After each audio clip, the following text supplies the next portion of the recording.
اپنی جوانی پر ناز نہ کرنا، اپنی دولت پہ غرور کر کے اللہ کو ناراض نہ کرنا، اپنی دولت کی بنیاد پر، اپنی جوانی کی بنیاد پر، مالدار شوہر کی بنیاد پر خدا کو ناراض نہ کرنا، ورنہ یاد رکھیں جو اللہ دولت دینے پر طاقت رکھتا ہے وہ خدا دولت چھیننے پر بھی طاقت رکھتا ہے، جو خدا جوانی کی قوت دینے پر طاقت رکھتا ہے وہ خدا جوانی کی قدرت چھیننے پر بھی طاقت رکھتا ہے۔ تم کیا سمجھتی ہو جوانی اور دولت کی بنیاد پر زمین کو چیر دو گی؟ اللہ کی نافرمانی کر کے تم اپنا فائدہ نہیں کر سکتی۔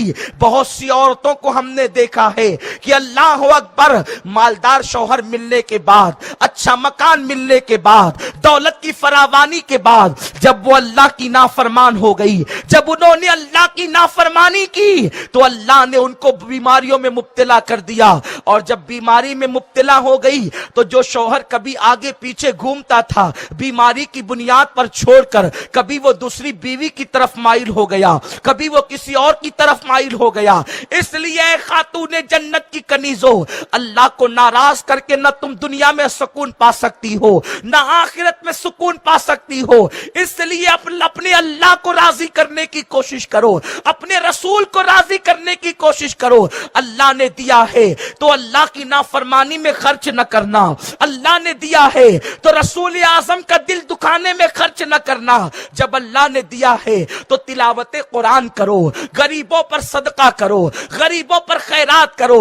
اے خاتون جنت کی کنیزوں، آج ہم عورتوں کو دیکھتے ہیں، اگر مالدار شوہر مل جائے یا مالدار گھرانے میں ایک عورت پیدا ہو، اس کا باپ مالدار ہو، تو گناہوں کی راہوں میں عورتیں پیسہ خرچ کرتی ہے، نیکی کی راہ میں خرچ نہیں کرتی۔ لیکن آؤ میں تمہیں بتاؤں، جب اللہ کی دی ہوئی دولت کو اور اللہ کی دی ہوئی طاقت کو خدا کی نافرمانی میں خرچ کیا جاتا ہے تو اللہ وہ نعمتیں چھین لیتا ہے، بے قراری میں مبتلا کر دیتا ہے، بے چینی میں مبتلا کر دیتا ہے۔ اے خاتون جنت کی کنیزوں، سنو سنو، تمہارے گھر کے اندر سب کچھ موجود ہے، پھر بھی تم خدا کی نافرمانی کر رہی ہو۔ لیکن آؤ ذرا سیدہ کائنات کی زندگی کو دیکھو، سیدہ فاطمہ سلام اللہ علیہا کی زندگی کو دیکھو۔ گھر میں فاقے پر فاقہ ہے، لیکن اللہ کی راہ میں دینے کے حوالے سے اس قدر زیادہ فراخ دل ہے، اس قدر دل میں وسعتیں ہیں کہ ایک مرتبہ خاتون جنت کی چوکھٹ پر مانگنے کے لیے فقیر آیا، مانگنے کے لیے بھکاری آیا، اور اس نے کہا ہے کوئی جو اللہ کے لیے مجھے کچھ دے دے۔ اس وقت سیدہ فاطمہ کے گھر میں کچھ بھی موجود نہ تھا، خاتون جنت کے گھر میں کچھ نہیں تھا۔ سیدہ فاطمہ نے سوچا فقیر کو دروازے سے خالی بھیجنا یہ میرے بابا نے منع کیا ہے، میرے رسول نے منع کیا، فاطمہ اپنی چوکھٹ سے کسی سائل کو کبھی خالی نہ بھیجنا۔ گھر میں ادھر ادھر دیکھا، کچھ نظر نہیں آیا، تو سیدہ فاطمہ اپنا دوپٹہ جس پر کئی پیوند لگے ہوئے تھے، اپنے دوپٹے کو اتار کر گھر کے اندر سے اللہ اکبر ایک روشن دان سے ہاتھ کو باہر کرتی ہیں، اور اس کے بعد وہ دوپٹہ اس فقیر کو، اس سائل کو دے دیتی ہے۔ جب دوپٹہ سائل کے ہاتھ میں پہنچا، سیدہ فاطمہ بے چین ہو گئی، سیدہ فاطمہ بے قرار ہو گئی۔ میں نے دوپٹہ تو دے دیا، گھر میں اکیلی ہوں، اگر میرے ابا اللہ کے رسول آ جائیں گے تو کیا وہ میرے سر کے بالوں کو دیکھیں گے معاذ اللہ، یا میرے بیٹے آ جائیں گے تو کیا وہ میرے کھلے ہوئے سر کو دیکھیں گے؟ بے چین اور بے قرار ہو گئی۔ ابھی بے چین اور بے قرار ہی ہو رہی تھی کہ ایسے میں دروازے پہ دستک ہوئی۔ جب سیدہ کائنات سیدہ فاطمہ سلام اللہ علیہا کے دروازے پہ دستک ہوئی تو دروازے پہ دستک کے بعد آپ کے دل کی دھڑکنیں تیز ہو گئی، آپ کی بے قراری بڑھ گئی، آپ کی بے چینی بڑھ گئی۔ ایسے میں سیدہ فاطمہ نے ڈرتے ڈرتے پوچھا کون ہو؟ تو باہر سے آواز آئی فاطمہ میں تمہارے بابا کا کا غلام ہوں، تمہارے ابا کا غلام ہوں۔ سیدہ کائنات سیدہ فاطمہ نے پوچھا کیوں آئے ہو، آنے کی وجہ کیا ہے؟ تو آنے والا وہ کہتا ہے کہ میں تمہارے لیے تحفہ لے کر کے آیا ہوں۔ اور اس کے بعد باہر سے جیسے ہی تحفہ اندر کی طرف اس نے پیش کیا تو کیا دیکھا سیدہ نے؟ خوشی کی انتہا نہ رہی کہ بڑا خوبصورت دوپٹہ تھا۔ سیدہ فاطمہ نے جلدی سے وہ دوپٹہ اوڑھ لیا، اور اوڑھنے کے بعد ابھی دوپٹہ اوڑھ کر کے سجدہ شکر ہی ادا کیا تھا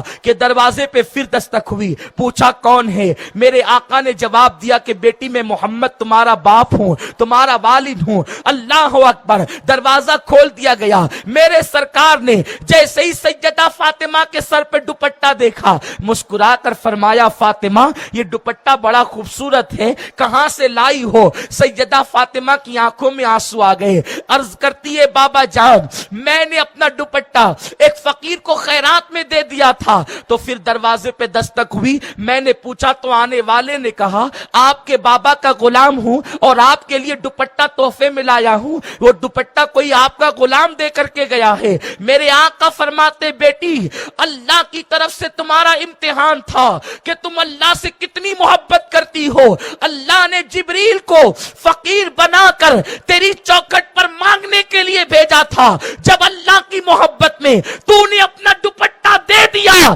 تو اللہ نے تیرے لیے دوپٹہ جنت سے بھیجا دیا، اور تو نے یہ جو دوپٹہ اوڑھا ہے یہ کہیں اور کا خریدا نہیں بلکہ جنت سے لایا ہوا ہے، جنت سے لایا گیا ہے۔ اے خاتون جنت کی کنیزو، اللہ تبارک و تعالیٰ دے رہا ہے تو اللہ کی راہ میں خرچ کرو، اللہ کے غریب بندوں پہ خرچ کرو، اللہ کی غریب بندیوں پہ خرچ کرو۔ یہ کیا بات ہوئی کہ اللہ نے دیا ہے تو تم ناجائز کاموں میں خرچ کر رہی ہو؟ اے خاتون جنت کی کنیزو، اور یہی تربیت اپنے بچوں کی بھی کرو، یہی تربیت اپنے بیٹوں اور بیٹیوں کی کرو، اس لیے کہ میرے آقا صلی اللہ علیہ وسلم نے فرمایا نیچے والے ہاتھ سے اوپر والا ہاتھ بہتر ہوتا ہے۔ جو لوگ دینے کے عادی ہوتے ہیں اللہ ان کے لیے اپنے خزانوں کے دروازے کھول دیتا ہے، ان کے لیے اللہ تعالی دولت کے دروازے کھول دیتا ہے۔ اچھی طرح ذہن نشین کر لو، ہمیں اپنی زندگی کو بدلنا ہے۔ سنی دعوت اسلامی کے اجتماع میں آنے والی میری بہنوں، اپنی زندگی میں انقلاب پپا کرو، گناہوں کو چھوڑ دو۔ گناہوں میں سکون نہیں ہے، گناہوں میں اطمینان نہیں ہے۔ اپنے بالوں کی نمائش نہ کرو، اپنے جسم کی نمائش نہ کرو۔ شادی کے موقع پر خدا کو مت بھول جاؤ، خوشیوں کے موقع پر خدا کو مت بھول جاؤ۔ دنیا کی جو قوم خوشیوں کے موقع پر اللہ کو بھول جاتی ہے اور گناہ کرتی ہے، اس قوم سے اللہ ہمیشہ کے لیے خوشیوں کو چھین لیتا ہے۔ اللہ اس قوم سے خوشیاں چھین لیتا ہے۔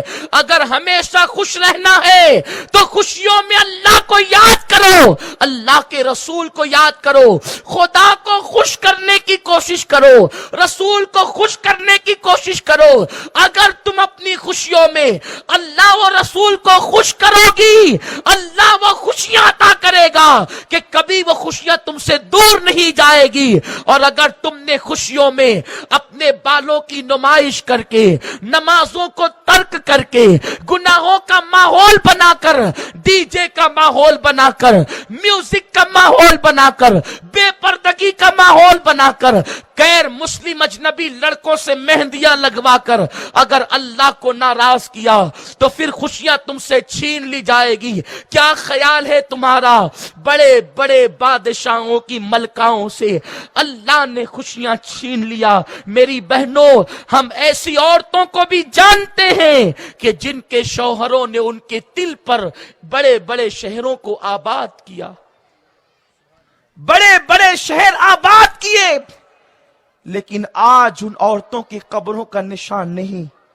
لیکن ایک عورت ایسی ہم دیکھتے ہیں جس کا شوہر جوانی میں انتقال کر گیا، اس عورت کا قد ناٹا ہے، اس عورت کا رنگ کالا ہے، وہ عورت کے پاس کوئی زیور نہیں، کوئی دولت نہیں، ایک ٹوٹے سے مکان میں رہتی ہے، لیکن اس کو اللہ کی رضا کا خیال ہے۔ جب وہ عورت حج کے لیے نکلتی ہے تو کعبہ اپنی جگہ سے ہٹ کر اس کے استقبال کے لیے چلا آتا ہے۔ جب وہ کعبے کو استقبال کرتا ہوا دیکھتی ہے تو کہتی ہے اے کعبے تو کیوں چلا آیا؟ میں تجھے دیکھنے نہیں بلکہ تیرے رب کو دیکھنے کے لیے آئی ہوں۔ اے خاتون جنت کی کنیزوں، اسی عورت کا نام رابعہ بصری ہے۔ تم کہاں ہو؟ اپنی سفید چمڑی پر اترانا اور اللہ کو ناراض کرنا سوچو، غور کرو اور اپنی زندگی کا جائزہ لو، اپنا احتساب کرو۔ میری بہنوں، ایک دن دنیا سے کوچ کرنا ہے، ایک دن دنیا سے جانا ہے۔ سنی دعوت اسلامی آپ کو یہی پیغام دیتی ہے کہ اپنے آپ کو بدلو، اور بدلنے کا بہترین طریقہ ہے کہ ہم اللہ کی بارگاہ میں سچی توبہ کریں، اپنے گناہوں سے لوٹ جائیں، اپنے گناہوں کو چھوڑ کر، اپنے گناہوں سے نادم ہو کر پلٹ جائیں اور پلٹیں، اور اپنے آپ کو ایسا بدل دے کہ جو دیکھے وہ تمہیں اللہ کی کنیز کہہ کر پکارے، مصطفیٰ کریم کی کنیز کہہ کر کے پکارے۔ میری نوجوان بہنیں، میری بوڑھی مائیں اور میری بچیاں قوم کی، اگر وہ یہاں سب موجود ہیں، میں امید کرتا ہوں انشاءاللہ ابھی مغرب کے بعد حضور امیر سنی دعوت اسلامی کا خطاب ہوگا اور اس کے بعد ذکر و دعا کی محفل ہوگی، اور ابھی بھی توبہ کی قبولیت کا وقت ہے۔ میری بہنیں سچی توبہ کرے، اس لیے کہ جب توبہ سچی ہوتی ہے تو زندگی میں انقلاب آ جاتا ہے۔